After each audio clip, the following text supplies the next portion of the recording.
Thank you for following along to the Ori-Genes of mankind. Chapter 5.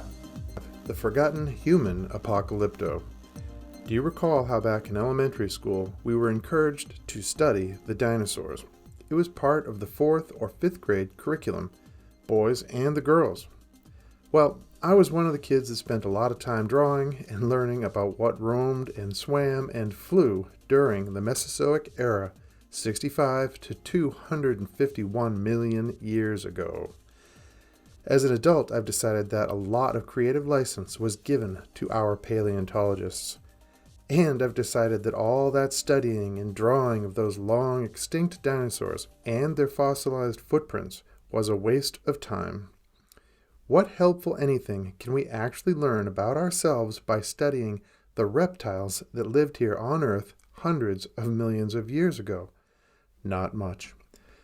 Well, what I did learn is that every 5 to 10 or even 20 million years, the world changes in ways that are far less severe than the Cretaceous-Paleocene event that ended the Mesozoic era.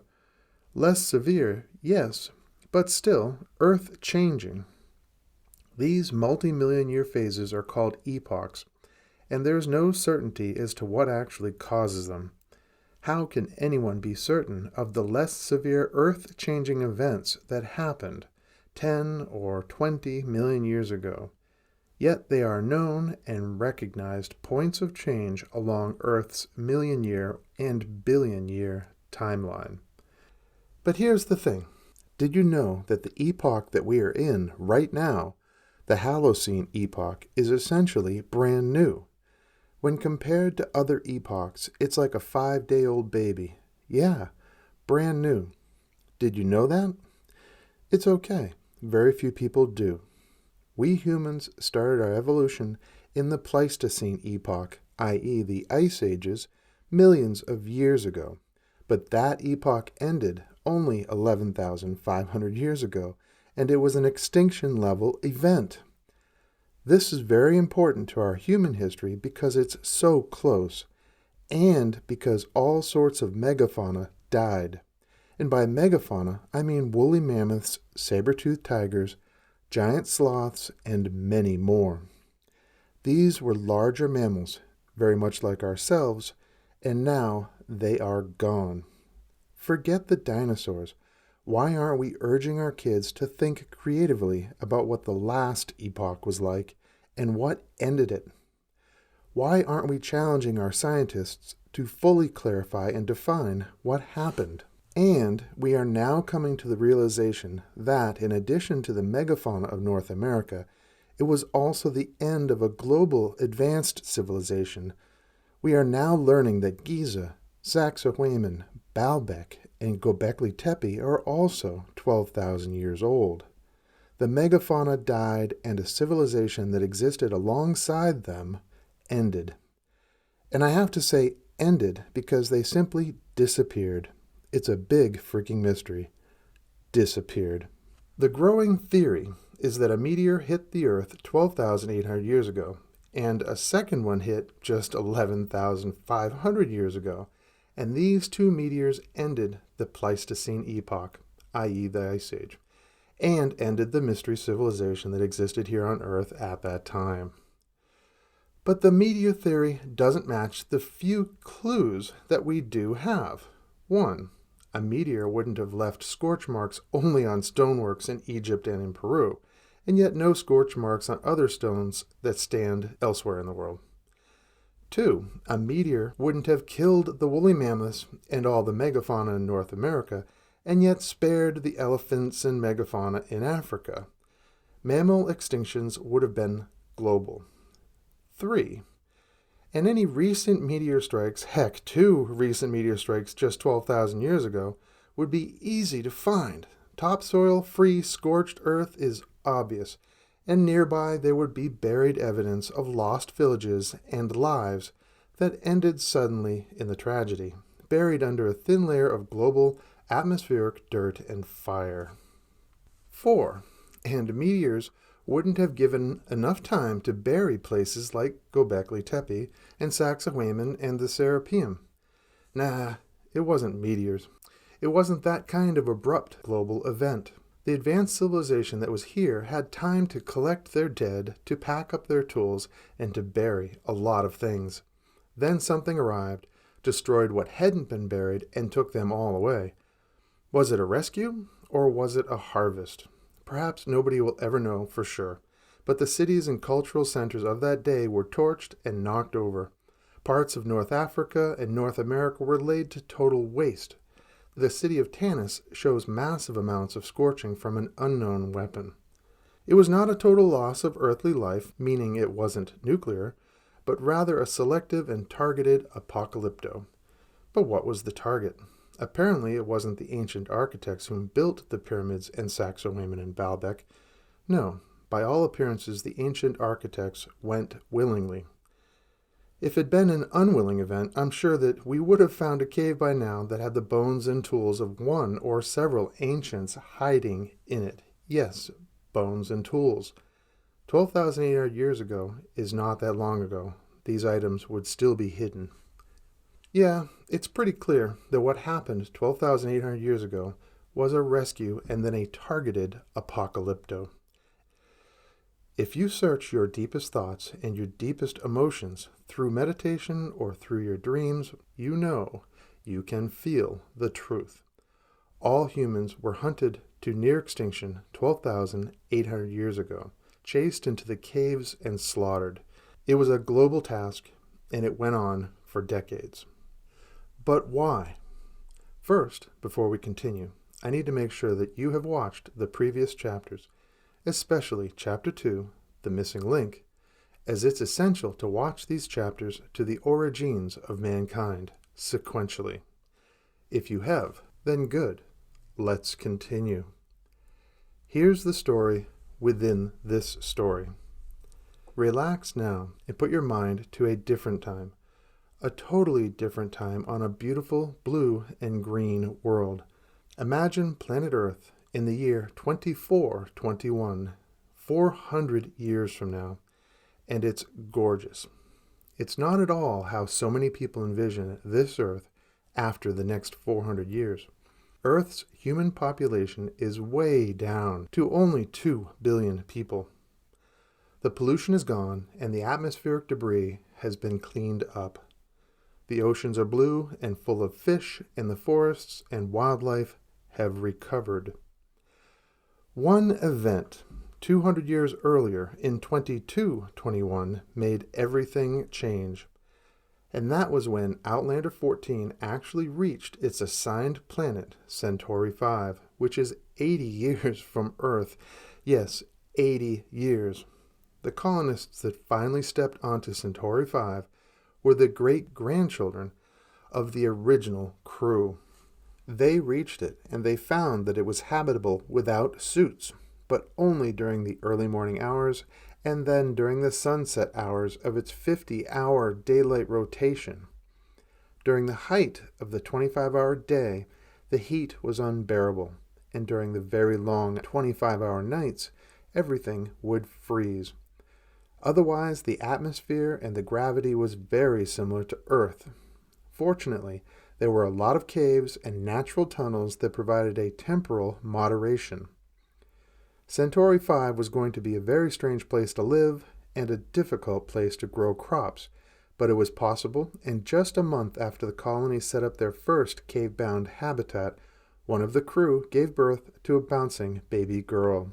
It was the first time that a human had been born in another solar system, and within a week, the Orsani appeared. Not only on Centauri 5, but also on Earth. Their sleek, silent ships numbered in the thousands, hovering magically anywhere that they wanted to. It was first contact, and it scared the shit out of everyone. Orsani to human communication was made as millions of people received the same telepathic message. The Orsani announced through the telepathic that humans have passed the first test and can now be accepted as one of several naturally ascending species whom have peacefully entered into the galaxy and started to prosper and multiply on other planets. Humankind had passed a test. It was a test that we didn't know we were taking. The Osani gave their welcoming message, but they also carried a stern warning. 1. Never break atoms in space, ever. And 2. Leave everybody else the hell alone. There must be non-interference with other species, not just any other sentients that we may encounter in our space travels, but also any indigenous non-sentients. Simply do not alter or interfere or destroy life elsewhere. The Osani also informed us that this was a temporary status, a probationary status, until we also mastered the third dimension of molecular control. Combining, yes, we've done that. Breaking, yes, we've done that. But the suspension of molecular structure still eluded us, and mastering 2 of the 3 was not good enough to be considered full as sentience. Then they left. Gone. This sudden awareness in 2221 that we are not alone in the universe was what had finally motivated us all to put our differences aside and to get serious about cleaning up our own planet. And not a minute too soon, as it took another 200 years to finally bring the oceans and the skies back to blue. During this time, Earth did continue to try to communicate with the Outlander ships, to try to call them back, but none of the other Outlander ships were ever heard from again. None of them. They were either far out of range or they simply had failed. Out of 15 Outlanders, only 1 found a livable planet, and it had taken 80 years to get there. It was now clear that life elsewhere is, well, entire lifetimes away. The arrival of the Osani in their sleek and silent gravity-defying ships had changed everything. Their technology was simply unfathomable, and their message was simple. Clean your room and play nice. Thus, by 2421, Earth is clean, all is balanced and beautiful. There is no desire to leave. There is steady communication between Earth and the colonists of Centauri 5, but they are trapped there. Nobody new is going there. It's 80 years away. The colonists now number in the tens of thousands, and they do hang on to the hope that someday, back on Earth, the mystery of molecular suspension will be figured out, and that somehow this new tech will make space travel quick and easy, like it apparently is for the Osani. But still, even in 2421, we humans have only mastered the combining and the breaking of molecular structures. Then a faint message arrives from the Moon of Thetrus 2. It was from Outlander 7.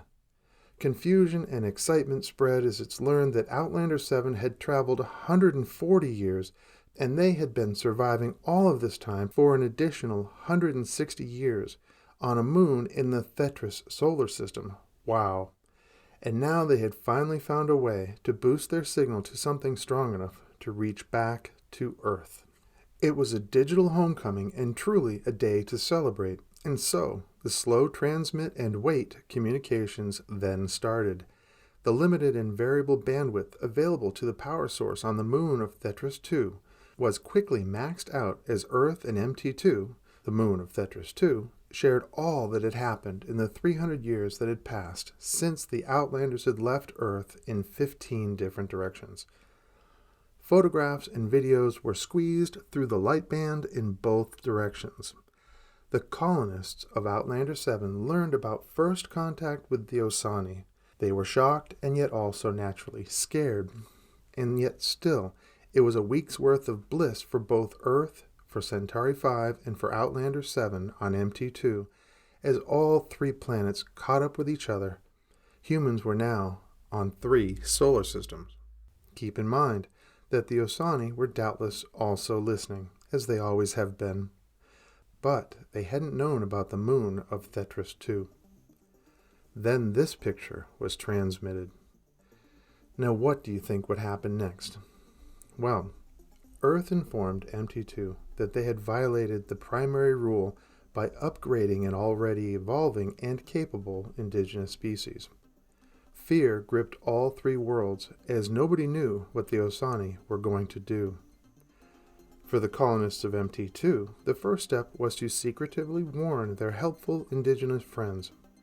The second step was to hide the religious sites and cultural centers so that not everything would be wiped clean and forgotten, if that was what the Ossani were going to do. They weren't sure. And the third step was to prepare themselves for the arrival of the Ossani. They really had no idea what was going to happen next. And yes, about a week later, the Ossani did arrive, but only at the Moon of Thetrus too. They immediately collected the colonists. Nothing from the Outlander 7 colonists would be left behind.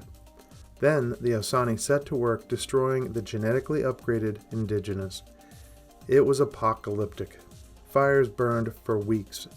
The clouds darkened the skies, and the soot blocked out the sun. But total extinction was not the goal.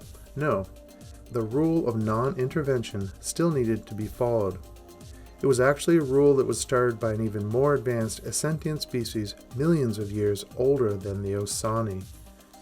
This new, upgraded indigenous species on MT2 would simply be reset. Their long sentient test would start now. There would be no record or writings of the colonists whom had given them several genetic advantages. So, kicked back to their own Stone Age and left as only a few mating pairs, would they be able to survive and then reach all the way into the stars on their own? That is their test. So the apocalypse went on for months. The northern hemisphere retained the soot and the ash for more than 5 years. During this time, the winters were long, and the summers were overcast and very short. Thousands of species of plants and insects died off completely. Several of the larger megafauna species starved to death as well. Then the Ossani, along with the colonists, simply left, to wait and to listen again from a long ways away. This has been the longest and perhaps the strangest of my 8 chapters. The next 3 chapters will be much shorter and quicker to the point, I promise you. Thank you for following along to the Ori-Genes of mankind. Our eyes are now being opened to the logical story of what happened and why here on Earth only 13,000 years ago. Please enjoy my next chapter. Thank you.